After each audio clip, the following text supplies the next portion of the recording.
Salutare, cu voi este Denis și FG și cu mine este Matei. Salutare! Spune ce peturi ți-am dat. El mi-a dat peturi care conțin un caștrenci și ceva. Exact, Matei.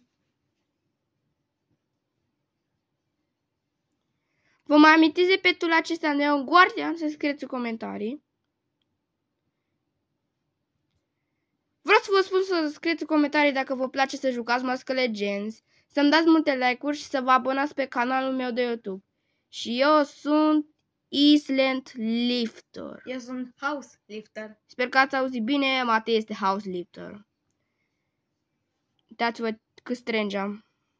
Să vă arăt mai aproape, dragii mei. 14 strange. Matei are 100 capa strange. Sper că v-a plăcut acest video și la revedere. Spune și tu, Matei. La revedere!